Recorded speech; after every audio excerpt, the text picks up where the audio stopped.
Shoots and Scores Hockey Talk, where we talk everything hockey. I'm John. I'm Mike. I'm Chris.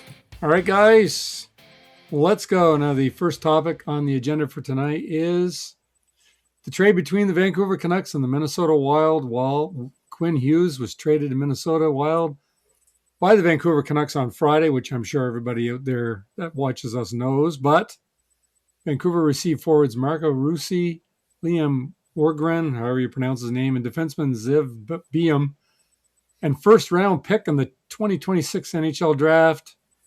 My question for both of you is, do both teams win this trade? Chris, let's start with you tonight.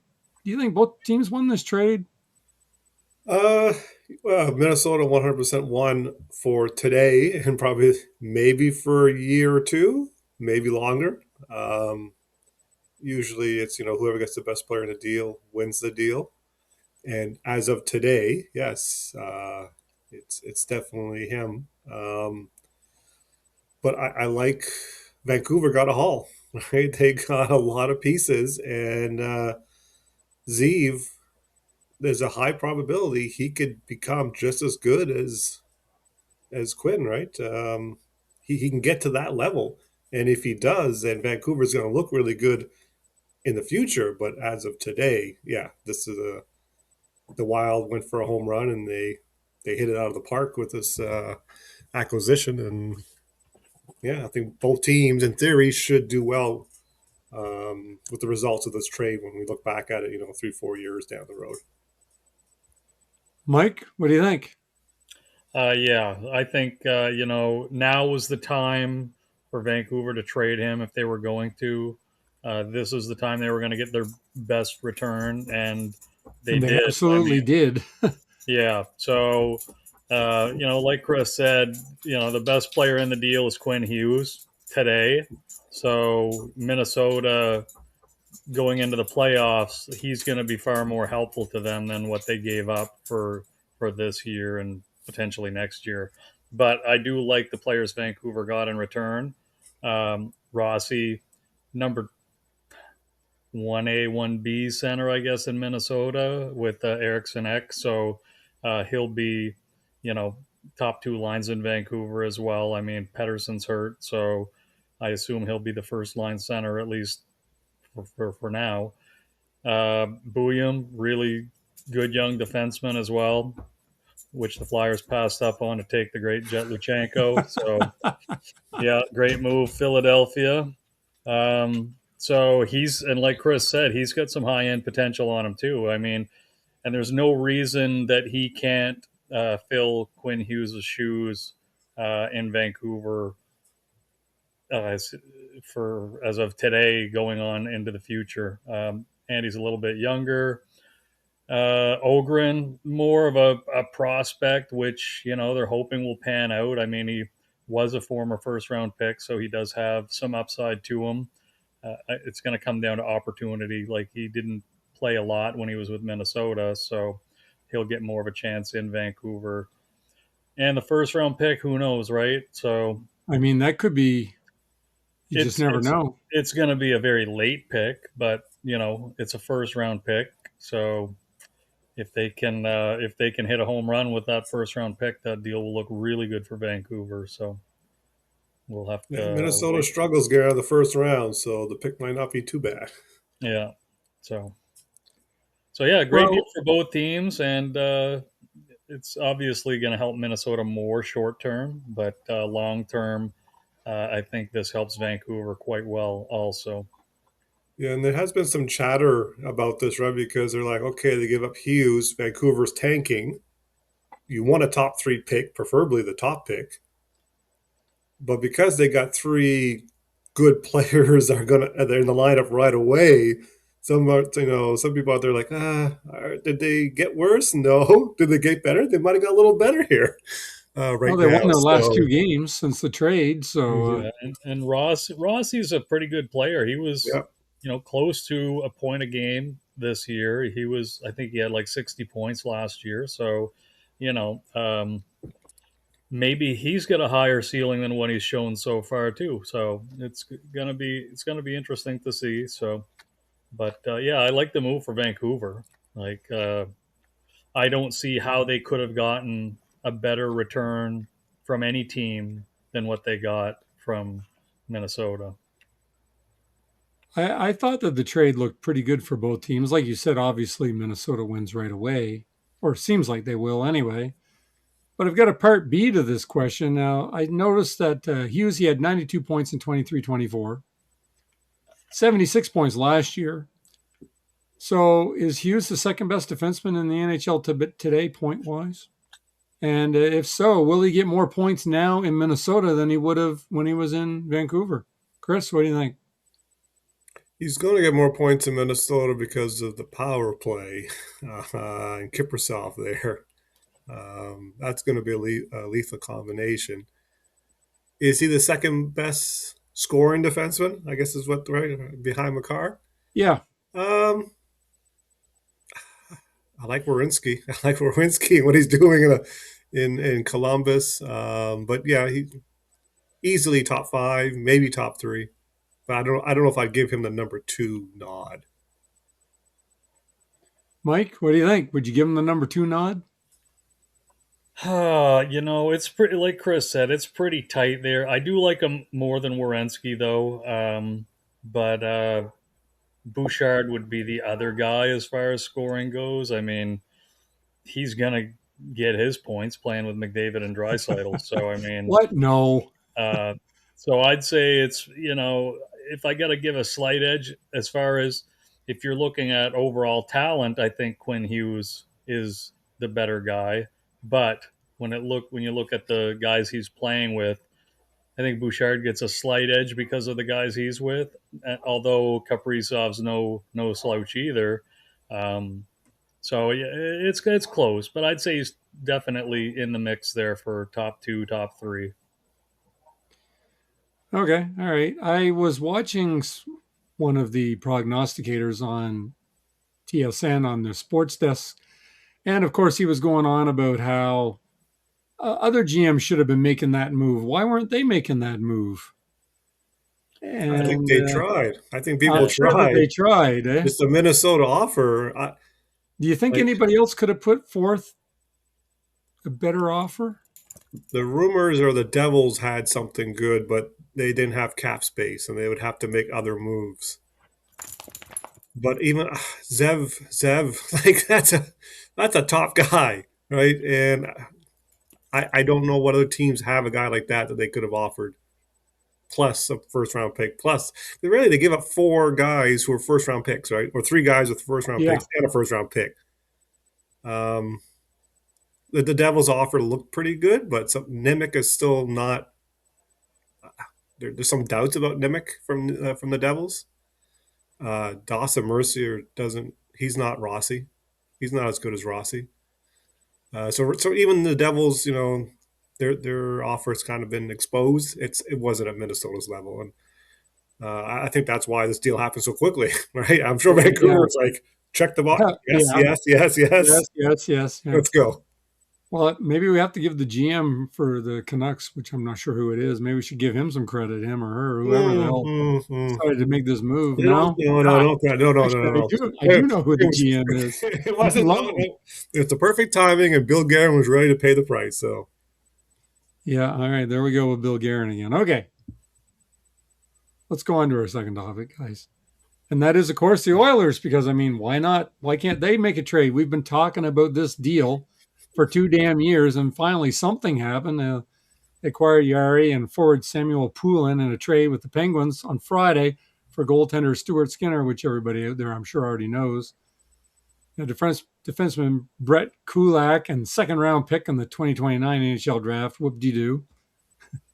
Remember, I brought up the fact that the Oilers were saying that they wouldn't make a lateral trade. Chris, did they just make a lateral trade after they said they wouldn't do it? Like a week later?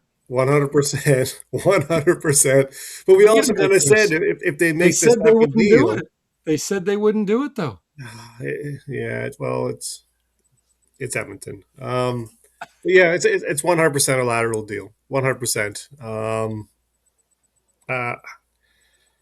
It was kind of surprising. I guess desperation finally kicked in. I don't know the pressure on Skinner or what it might be driving this. But we knew they couldn't make a trade for a goalie with a big cap hit because of the season. We're in the season, that'd be impossible. We'd have to wait to the off season. But times are ticking, right? I know some people believe McDavid's sticking around. I believe McDavid's giving them a year and a half to get this done, and then he might be gone. So I don't know. I guess Tristan Jarry's going to be the guy for them. And they played last night, was it? And it was 6-4, 6-4 or something. 6-3, Both goalies giving 9 goals. goals. Because I think it was empty net. So yeah, it's the same. It's the same. Mike, is this a lateral move or did they trade up? I mean, he does have better numbers. No, this is totally a lateral move. I mean, Tristan Jarry, over the last year and a half, his game is like, I will give him credit. He's played better this year, but last year he was sent to the minors multiple times because he couldn't stop anything. On waivers. Could have got picked up for free. Nobody touched him. How Pittsburgh was able to get a second round pick by moving his contract is also, I don't know how they did it. Like, they couldn't give him away for a bag of pucks last year. Not only that, they got a second round pick and didn't have to eat any contract, which I know the Kulak going their way kind of offset that, but it's a great deal for Pittsburgh. I mean, Skinner UFA at the end of the year, so he'll be off the books. He'll be gone. They'll be calling up Murashov to split with whoever else is the goalie at the time in Pittsburgh. Looks like Seelovs is going to be there for a little bit. So, but those two will be the goalies of the future for Pittsburgh. Tristan Jarry, I don't even know if he's the goalie of the future for Edmonton. Maybe this year, but if they don't win a cup with him this year, I think they're going to try to push him out the door for something else next year too. So, but yeah, totally was a lateral move. You're not getting any better with Tristan Jarry as what you had with Skinner, in my opinion. And just to add to that, Mike, I heard because those contracts are expiring for Pittsburgh. I thought I saw a report of like $50 million in cap space next year for the Penguins. So, well, yeah, because they got Malkin coming off the books too. So, yeah, no matter what Jerry does, they've won this trade. Who's coming off the books too next year? Malkin. Oh, Malkin. Unless they re-sign him, but the talk is that he might want to go and finish his career in Russia. So, but if he thinks he's got more than 1 year in him, maybe he sticks around and signs a 1 year deal with Pittsburgh and goes. Yeah, even if he does, it's barely touching $50 million in cap space. So yeah. Well, they would sign him to a much. They would sign him to a much smaller deal, obviously. Yeah, at this point of his career, you're probably looking at kind of like the amount of dollars that like Brad Marchand got. So you're looking at what, $5 million, $5 or $6 million. Yeah, that's what I would guess. In that range, I would say. Now, the devil's advocate on this thing is, okay, they got $50 million of cap space coming up. Who are they going to spend it on, right? Last year, the cap went up, and there just wasn't many guys to spend it on. And next year, it seems like it's going to be the same thing because all the guys that were free agents have been re-signing with their teams. Have been re-signed, yeah. And so I think we're going to see a lot of teams that are not going to be even close to being a cap team because there just isn't players to go get and spend that money on. Well, if there's any more Christian Dvorak's out there, they're $5.5 million. Yeah, If you go within the first 5 minutes of free agency, you're a hot commodity. There's no doubt about it. He's going to be available. He's a free agent after this year, and he got $5.5 this year, so he's playing well. Sounds like a Maple Leaf. Not a Carolina fit. You sure? No. I thought everybody was a Carolina fit. Yeah. Elias Pettersson would be a nice Carolina fit. Let's go on to our third topic. And this is something that you wanted, Chris, so I gave it to you, Slafkovsky. Mm-hmm. All right, now I've got a bunch of stuff here I want to go over with him. Has he hit his stride yet? I guess is kind of what you were saying. Given loads of chances with top-end players, yeah, because the first line on Montreal is a good line. How has he done overall? He's only 21.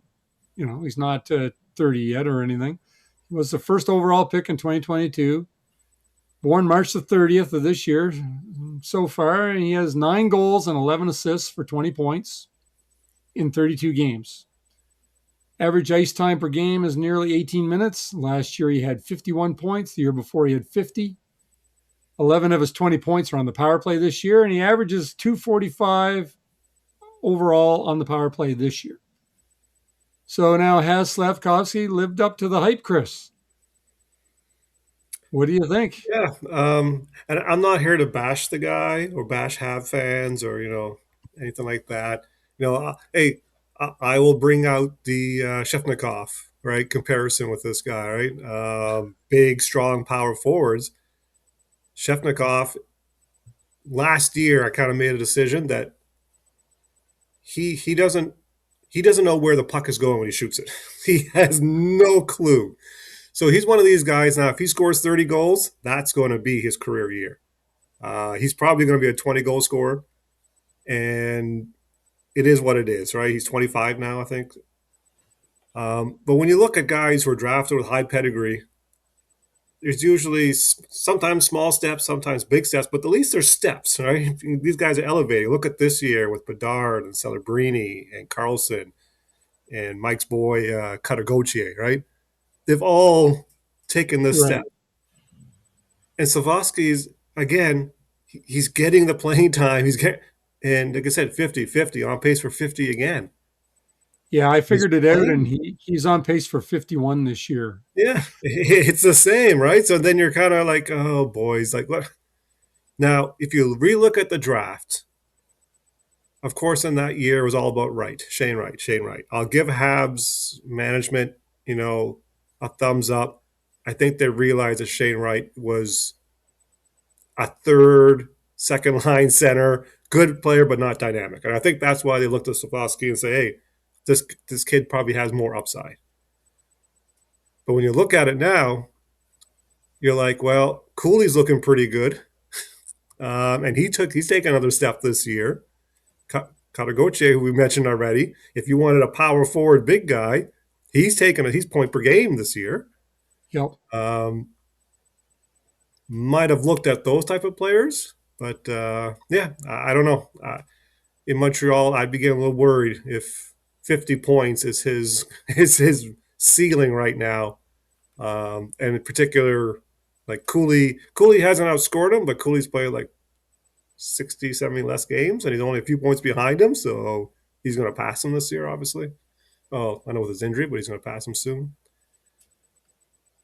But yeah, just overall, I'm not saying he's a bust, but obviously I don't think he's turning into the player they were hoping for.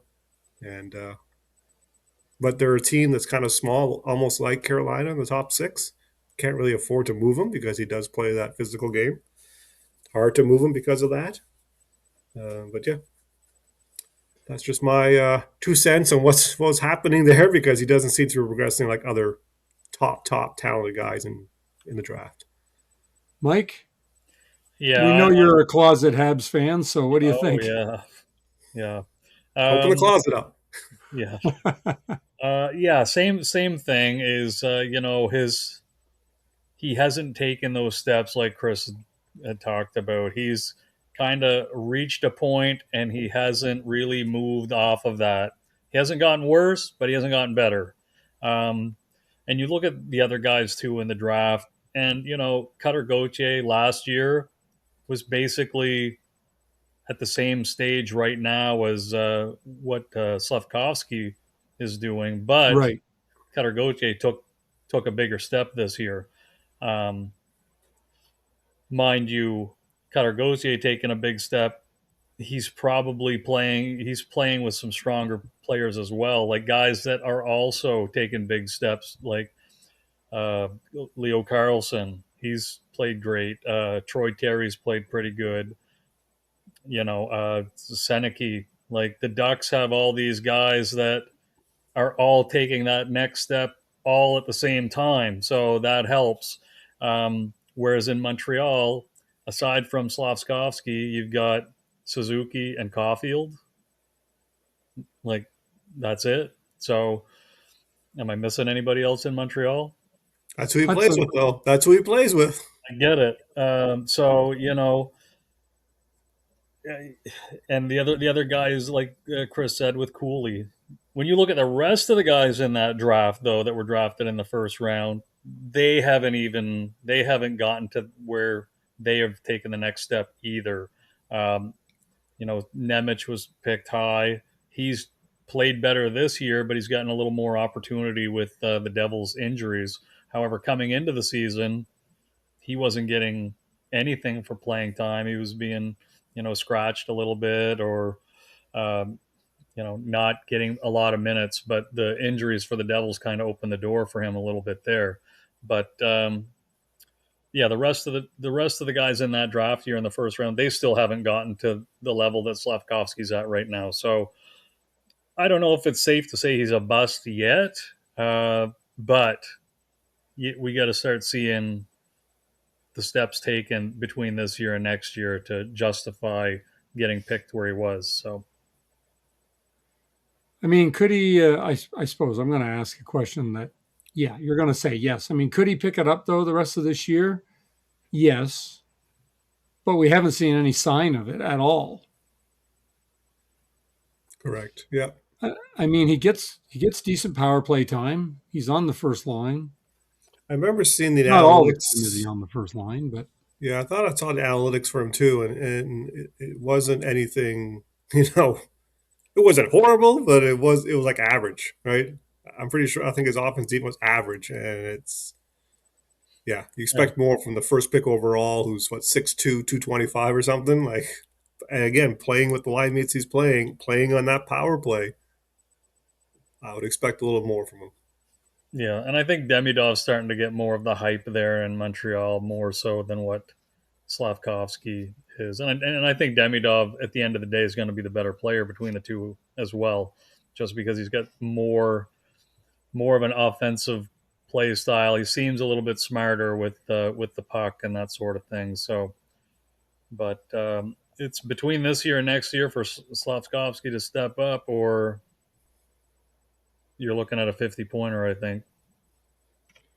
all right. Well, those Montreal fans out there that listen to us are not going to be happy with us after tonight, but we're just calling them like we see them, right? I mean, I would like to see the guy progress a little bit. I would have loved to have seen him at least be on pace this year for 60 points instead of 51, but he is not. So he's at the exact same pace this year as he was last year, as he was the year before. So, And well, and in the Tim's hockey pool, I've taken him many times in that second category, and zero, zero, zero. uh, well, we'll see what happens. Hopefully, he can pick it up somehow. So, let's go on to our fourth topic. Now, this is something I wanted to talk about today, and it is Mikko Rantanen. What a Mhm. shocker. He takes out Darcy Kemper, toast. And I watched the video, guys. I watched it several times. I wanted to, on my big 32-inch monitor here. And I mean, it looked to me like Rantanen was going to go through that crease no matter what, and he was going to hit him. That's what I saw. I saw different opinions on it, saying, "Oh, he was pushed in." And man, if you're an NHL player and you're pushed around that easily, I don't know what you're doing. So I thought Rantanen had to watch out for his next subjective or destructive move into players after what happened to him before. I Mhm. mean, he didn't even get a damn penalty. And I don't think anything's happening to him. Guys, what the hell's going on? Chris, what did you think of that play, or did you see it like I did? Yeah, yeah. No, no, I haven't seen any disciplinary action come up on that. And yeah, Ratton, yeah, I'm not sure what's going on there. Um, Surprising, hit him pretty good, and he's out. He's in the IR now. Darcy Kumper's on the IR, so I mean, he hit him in the head yeah, with his it's elbow, as far as I could tell. it's not good. I'm kind of surprised the NHL is, especially with goaltending. I don't know why they're not almost like the NFL with quarterbacks. Trying to protect them a little more.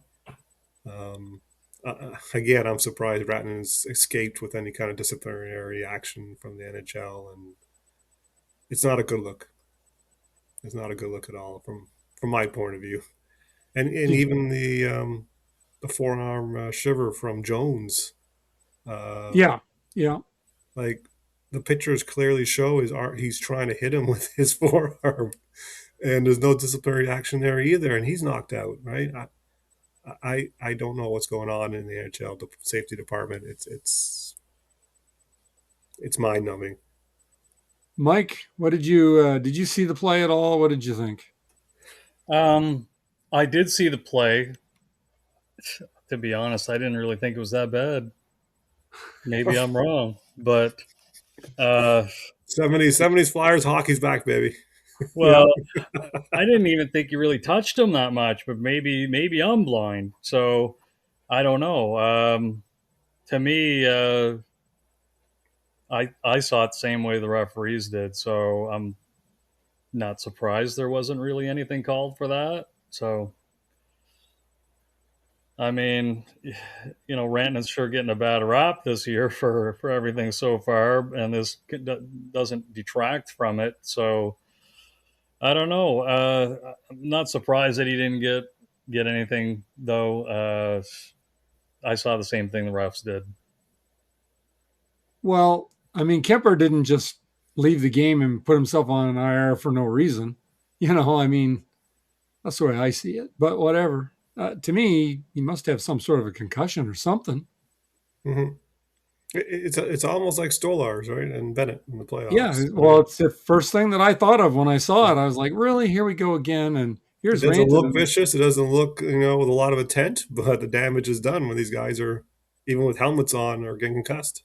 Look, I don't want to see goalies getting hit in the head. Yeah. Period. I just don't want to see it. If you get hit in the head, you should be in the damn penalty box or suspended or something. Yeah.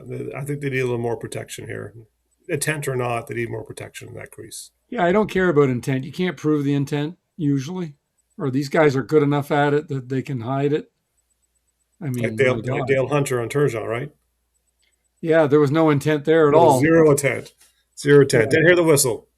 Yeah, I didn't know he scored. That's why everybody was cheering and carrying on. Everyone's standing up and cheering, and everyone's excited. And no, didn't know. Anyway, I'm getting a little bit disgusted by all this shit, hitting goalies in the head, and I would like to see it stop. But I'm thinking Gary Bettman must have some severe cataracts that they're not able to operate on because no one's seeing what's going on. So Yeah. anyway, that's my. I don't think it's a Bettman issue. No, it's not. But It's I a just want to. safety. Who's the guys running that? The Who safety. knows? Who's it? Probably Rantanen. I thought it was a goon back in the '90s or something running that department now. Really? I can't. Yeah, God. it's not All right. Chase. Well, it's a good thing I did stir up some controversy. You and Mike did not agree, and me and Mike did not agree. So there you go. Mm-hmm. So if any of our listeners agree with me or Mike, let us know in the comments. All right. All right. Well, let's go on to our hockey profit segment where you two are the hockey profits because it's my show and that's what I say. Chris, are you ready for the hockey profit segment? Yep. Okay. Brad Marchand has 19 goals and 35 points in 31 games. Ridiculous. Yeah. I know. Does he get over 40 goals and 90 points this year at age 37? Their power play is looking good. He's producing. The Chuck's probably showing up soon. 40 goals, 90 points. Can he do it? I don't know about 90 points, but I think 40 goals is very doable. Yeah, it's very doable. It's incredible at his age, but he still skates so well and he's so Skates smart. really well, yeah. He's still, he's a, I would, yeah, I wouldn't, I don't like him as a hockey player when he does all the stupid stuff, but when he focuses on his skill and yeah, he's still one of the better players in the game. All right, Mike, number two, do you think the Oilers will be able to get rid of Pickard or Jean-Luc Pickard or Jean-Luc Pickard before the end of the season? Mike, do you think they're going to get rid of him too? I don't know if they do at this point, unless they think they're going to get an upgrade. I mean, he's pretty cheap, so it basically have to be dollar in, dollar out. It's a toss up. I think they probably stick with him. That's my gut feeling. So, yeah, I'll say he sticks around. All right, Chris, number three, is Minnesota done trading? I was reading an article saying Guerin was eyeing other players. Yeah, Are they done well, trading? trading Rossi, he basically opened a hole that all the contenders have, well, most contenders have. No second line center. Um, they probably have to plug that hole somehow. I think they got some Russian who was also in that same draft as Slafkovsky, Urin, something like that. He's being asked to fulfill that role, but I don't know if you go into the Stanley Cup Finals, or Stanley Cup playoffs with Urin and Eriksson Ek as your top two centers. I know they got Ryan Hartman, who's played some center, sometimes not, sometimes does well, sometimes hurt a lot. So yeah, I can see Minnesota if they're looking to fill a hole. It's that sacred grail of the second line centerman. Maybe Christian Dvorak's going to Minnesota. Maybe that's what he's talking about. It's probably the guy he's hiring. The guess of the individual that was writing the article said that maybe Sidney Crosby would go to Minnesota, and I'm like, Yeah, good Lord. that's just people. Yeah, just because Guerin played with Crosby and all that. Right? Everyone's trying to connect the dots. Um, if Crosby does move, which I doubt it, it's going to be Montreal. Let's forget about any other destinations. I think Montreal would be the place for him. Maybe Colorado, but I don't think there's any other options other than those two. All right, Mike, Hellebuck is back, and the Jets need a second line center. Could they make a trade to improve their situation? And is it even possible for them to improve their situation out there? Well, I mean, you know, it depends what they want to pay. I mean, Kadri is going to be available. Ryan O'Reilly is going to be available. Whether or not they'll, pay the price to get one of those two guys, that's the question. I saw Um, some people throwing Ryan O'Reilly's name around for them. yeah. So, I mean, both of those guys would probably be good fits for them, but what's Winnipeg gonna trade? Like, I can see them moving like a first round pick, but they don't have any like higher end prospects that are movable. Brandon Yeager would be the only one that I could think of, and they got him from Pittsburgh for McGroarty in the offseason. So, uh, or not, maybe not this offseason, but that's who they traded to get him. Mhm. So, I mean, I don't know. They'd probably have to trade him and something else in order to get one of these guys. They probably should, but we'll have to see. They haven't Yeah, been big deal breakers at the trade deadline either over the years, really. yeah, just Monahan was the year before, but going back to Winnipeg, yeah, their prospect pool like Cody Barrow or Barrow, something like that. He hasn't progressed. They had some Finnish winger. He hasn't progressed. The Finnish defenseman, Heinonen, something like that. He's struggling to get playing time. And Brad Lambier is they want to move. So these are 4 first round picks that really other teams probably aren't interested in. So yeah, it'll be tough for them to make a move of a big prospect. Yeah. So the first round pick might be their only leverage. But again, like how many first round picks do you want to? I know they got these guys signed and they got to try to win now, but it's a tricky balance in Winnipeg. All right, number 5, Chris. You're going to like this question, Chris. Seth Jarvis and Sebastian Aho both have 26 points in 32 games. Mm-hmm. Who needs whom more, Chris?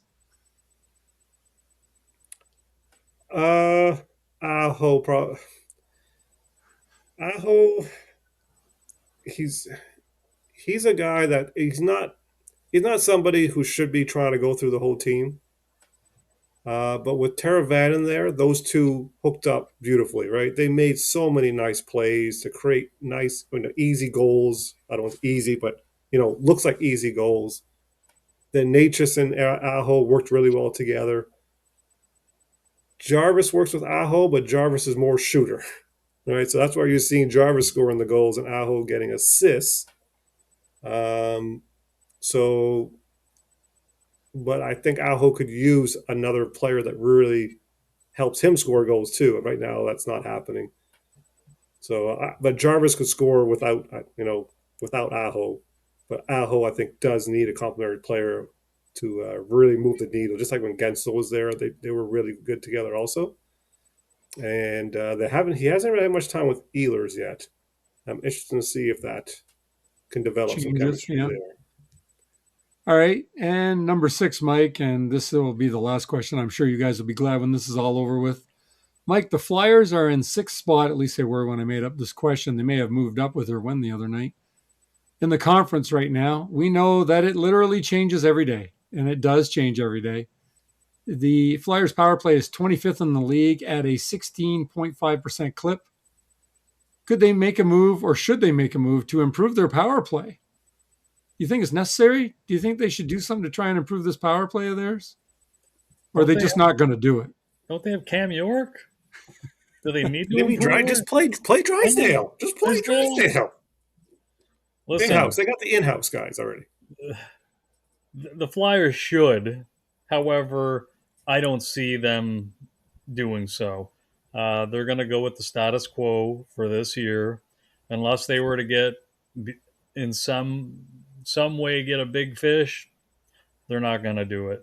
However, if they can find a way to move Owen Tippett and some of these, middle type of forwards for something really good, then they absolutely should do it. But I don't think teams are going to be like, look at Calgary. Calgary took Farabee and Frost, and they've done nothing for them. So I don't see Philly being able to move these guys for anything great. So they're probably just going to go with the status quo. I don't think they're going to be making any moves. At best, they're a bubble team, and like I said, and I've said it repeatedly, I don't see them making the playoffs. So unless they feel they can get some big pieces, I don't think they're going to do much. Where does Frost play in Calgary right now, or is he even playing? I don't even know. Yeah, he's second line center, I think. Yeah. Yeah, I think him and Farabee both have like 15 or 16 points, so they're in like 35, 40 points. Yeah, they're 50-point guys at best. At best. Right. So I thought Farabee had a higher upside, right? He seemed a little more skillful in his first few years, but did he have the same surgery as Eichel? He had something with his neck, right? Was it the same? I don't think He so. missed I don't some think it was the time. same thing. No, It wasn't the neck? I don't believe so. No.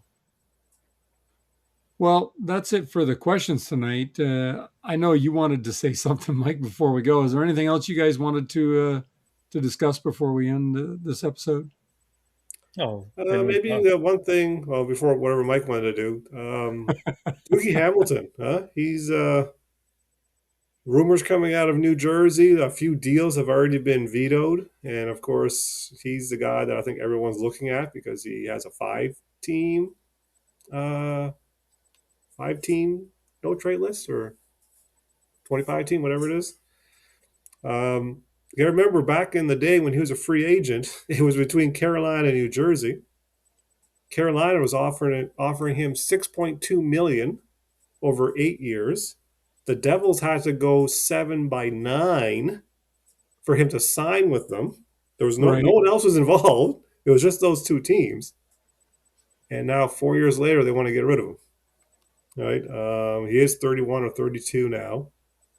That deal is hindering them from making moves like getting Quinn Hughes. I know some rumors came out for Toronto, and people squashed that, saying that's not a fit.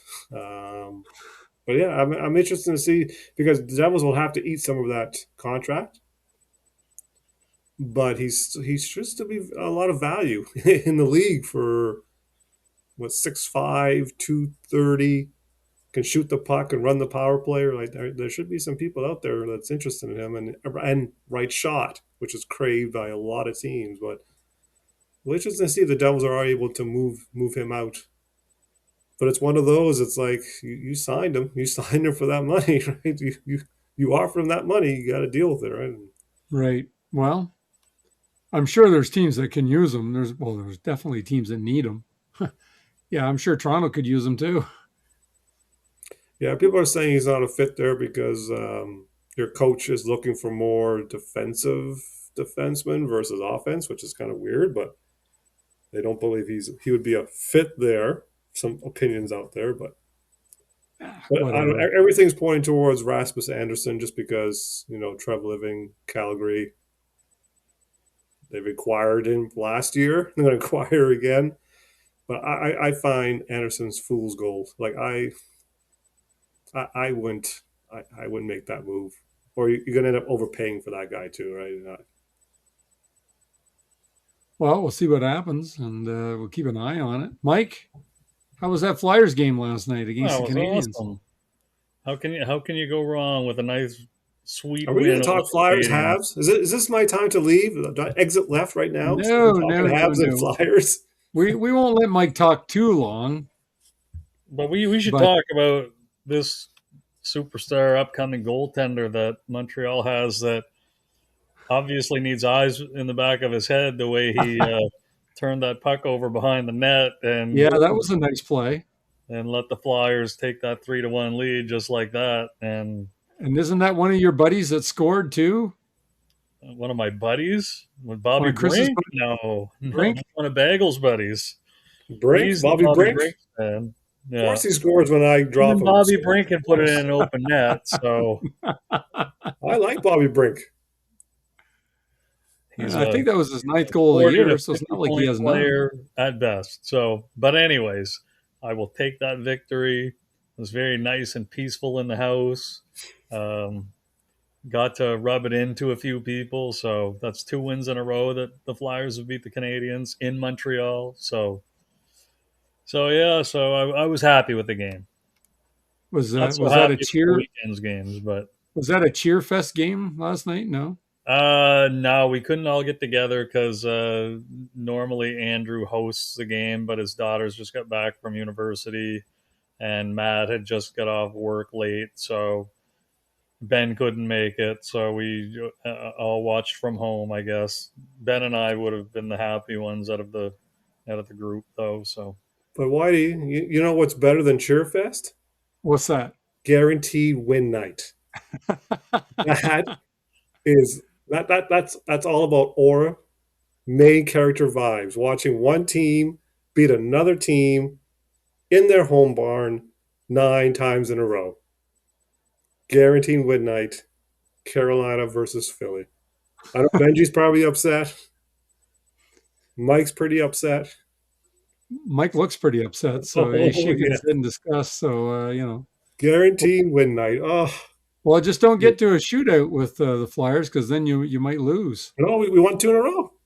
But yeah, I think we're tied now with, I don't know who the other team is now that beat Philadelphia 9 times in a row in Philadelphia, but we're now tied with the record. So the next visit, I don't know if the next visit's this year. Maybe not. Maybe it's next year. We're going for 10, baby. We're going for 10. Going for double digits. did you want to punch Zegras in the face? I saw him going around. He went to the goalie one time and talked to him after he made a save. I'm like, what's he doing? But yeah. I can start to see now. He gets him talking and yeah. Well, I'm sure they weren't discussing it, but when they were going to hook up to have a coffee at Tim Hortons, I'm sure that's not what was going on. So, all right. I think Zegras is getting comfortable in Philadelphia, so I think he's starting to. And I'm sure Konechny's probably egging him on too. So. All right. Well, we're going to end it there for tonight. Now, I don't think we're going to do an episode next week because isn't it day before Christmas Eve? Yeah. So I don't think we're going to do an episode next week, but we should be back the week after that. I'm pretty sure. Hopefully you guys are around. We can do an episode then. So like, share, and subscribe, guys, and we will see you next week or 2 weeks from now. Sorry, later. Yeah, next week. What am I talking about anyway? Jeez. We just said, no, we're not around next week, so we'll see you next week. Yeah, well, you know how it is. That's where we're going to cut that. No, it's best to leave that in.